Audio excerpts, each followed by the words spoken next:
अस्सलाम वालेकुम जी। आज का लेक्चर हमारे पास फिर हैमिल्टन मेथड की एक एप्लीकेशन हम देखने वाले हैं कि हैमिल्टोनियन फंक्शन देखेंगे, हैमिल्टोनियन इक्वेशन ऑफ मोशन देखेंगे फॉर कंपाउंड पेंडुलम। ठीक हो गया जनाब। तो हमारी मेन हेडिंग हुई कि भाई हमने हैमिल्टोनियन बनाना है किसके लिए, कंपाउंड पेंडुलम के लिए, और उसके लिए इक्वेशन ऑफ मोशन भी देखनी है इन हैमिल्टोनियन डायनेमिक्स में। तो जनाब अब आप देखेंगे कि लेट्स से हमारे पास कंपाउंड पेंडुलम है जिसकी लेंथ हम L मान लेते हैं, उसका मास हम M मान लेते हैं। तो आप कहोगे काइनेटिक एनर्जी, चूंकि अब आपके पास एक रोटेशन का कंसेप्ट आएगा तो 1/2 I ओमेगा स्क्वायर यानी रोटेशनल काइनेटिक एनर्जी का टूल मैंने इस्तेमाल किया। अब आप जानते हैं कि omega square omega theta dot होता है, यानी rate of change of angular displacement. तो जनाबे वाला क्या ओमेगा की जगह थीटा डॉट लगाया जा सकता है, चूंकि ओमेगा का स्क्वायर था तो थीटा डॉट का भी स्क्वायर आ गया। फिर आप क्या करने वाले हो कि आई आई समझाने के लिए सिर्फ किया, बाद में मैं इसको आई ही लेके चलूंगा कि आपके पास मूवमेंट ऑफ इनर्शिया, तो that is equal to M K square आ जाएगा आपके पास। तो यहाँ पे जस्ट आई की वैल्यू प्लेस की है, ये सिर्फ समझाने के लिए है। तो फिर पोटेंशियल एनर्जी की बात करो तो आप कहोगे कि M G L minus L cos of theta. अगर आप इस कंसेप्ट को देखो तो L minus L cos theta आपको ये समझ आ रहा होगा कि ये जो मैस था जब ये मूव करेगा ऊपर, तो आप देखो इसमें जो हाइट की चेंज आप कंसीडर करोगे तो वो L minus L cos of theta आ जाएगा।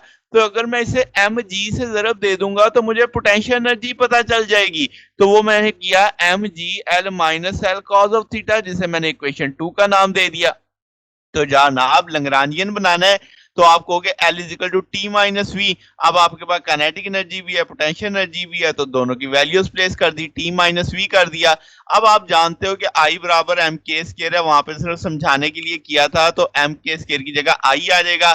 तो आप लिखोगे 1/2 I थीटा डॉट स्केयर, ये नेगेटिव अंदर तरफ खा जाएगा, माइनस एम जी एल और plus M G L cos of theta आ जाएगा। तो ये इक्वेशन 3 बन गई आपकी लैग्रांजियन फंक्शन। ये आपको पता है कि हैमिल्टोनियन जब हम इस्तेमाल करते हैं तो उसमें लैग्रांज फंक्शन भी इस्तेमाल होता है, तो इसलिए ये पहले निकाल लेते हैं। फिर आप समझो कि आपके पास यहाँ पे सिर्फ एक जनरलाइज कोऑर्डिनेट है, दैट इज थीटा, क्योंकि इसके पास एक ही डिग्री ऑफ फ्रीडम है। तो अब आप जो जनरलाइज मोमेंटम देखोगे वो अलोंग थीटा कोऑर्डिनेट देखोगे, ठीक है। तो आप इसे मोमेंटम कॉन्जुगेट भी कह सकते हैं। तो आपके पास जो जनरल फार्मूला होता है पी आई बराबर है partial L over partial Q I dot. तो यहाँ पे क्यू आई जनरलाइज कोऑर्डिनेट था, उसका डॉट तो आप जनरलाइज वेलोसिटी से बोल सकते हो। तो मैं अब अपने लिहाज से थीटा के लिहाज से कैसे लिखूंगा कि पी थीटा बराबर होगा partial L over partial theta dot. तो अब एल आपके पास मौजूद है, यहाँ पे थीटा डॉट नहीं है, यहाँ पे थीटा डॉट नहीं है, सिर्फ यहाँ पे थीटा डॉट है। तो 2 नीचे उतर आएगा, 2 2 से कट जाएगा, आई थीटा डॉट बचेगा। तो मैंने वो लिख दिया। बात समझ आई? आपने इस एल को पार्शियल थीटा डॉट के लिहाज से डिफरेंशियल किया है। तो अब आप यहां से थीटा डॉट किसके बराबर मानोगे, तो वो पी थीटा ओवर आई आएगा, जिसे मैंने इक्वेशन नंबर 4 का नाम दे दिया है। हैमिल्टोनियन फंक्शन आप जानते हैं एच बराबर है भाई किसके, आप summation I Q I dot P I minus L. Q I dot यहाँ पे जनरलाइज वेलोसिटी है, पी आई जनरलाइज मोमेंटम है, एल लैग्रांज फंक्शन है। तो आप जानते हो सिर्फ एक ही जनरलाइज कोऑर्डिनेट है थीटा, तो आप इसे ओपन करके लिख दोगे, क्यू आई डॉट की जगह थीटा डॉट आ जाएगा, पी थीटा आ जाएगा, और ब्लू कलर में लैग्रांज फंक्शन सारे का सारा है। जब आपके पास जो हैमिल्टोनियन फंक्शन है उसमें नेगेटिव एल है, तो नेगेटिव जब जरब खाएगा तो जो पॉजिटिव था वो नेगेटिव हो जाएगा, जो नेगेटिव है वो पॉजिटिव हो जाएगा। अब आप थीटा डॉट की वैल्यू जानते हो, तो जहां पे थीटा डॉट आ रहा है यहाँ पे थीटा डॉट आ रहा है, इसकी वैल्यू प्लेस कर दी। तो अब आपके पास जो हैमिल्टोनियन फंक्शन है वो किस शक्ल में आ गया। अगर आप देखो तो ये पी थीटा स्केयर ओवर आई बनता है, तो ये क्या बनता है पी थीटा स्केयर बटा आई स्केयर, ये आई आई से कट जाता तो नीचे आई एक बचता। तो ये पूरा एक 1 है, ये उसका हाफ है, तो 1 में से हाफ निकल जाए तो हाफ बचेगा पॉजिटिव का। तो पी थीटा स्केयर ओवर 2 आई plus M G L minus M G L cos theta. तो ये हैमिल्टोनियन फंक्शन बना फॉर कंपाउंड पेंडुलम। ओके हो गया। अब आप क्या हैमिल्टोनियन इक्वेशन ऑफ मोशन देखेंगे। तो हम चूंकि एक ही कोऑर्डिनेट है, थीटा कोऑर्डिनेट के लॉन्ग देखेंगे तो आप टूल क्या जानते हो, क्यू आई डॉट बराबर है किसके, partial H over partial P I के। इसी तरीके से पी आई डॉट बराबर है minus partial H over partial Q I के। तो ये इसको अपने लिहाज से तब्दील कर लेते हैं। पहले क्यू आई डॉट है तो थीटा डॉट यानी कोऑर्डिनेट का डिफरेंशियल उठाया, partial H over partial P theta. अब आपने एच की वैल्यू प्लेस करके लिखा तो मुझे पी थीटा सिर्फ यहाँ पे दिखाई दे रहा है, तो इसका सिर्फ इसका डिफरेंशियल होगा, टू नीचे उतरेगा, टू से कट जाएगा, पी थीटा ओवर आई बचेगा आपके पास।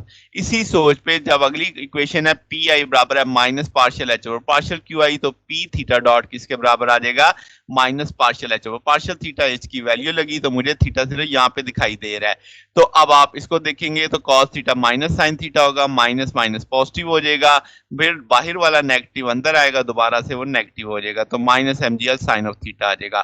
तो अब आपके पास थीटा डॉट भी मौजूद है, अब आपके पास पी थीटा भी मौजूद है।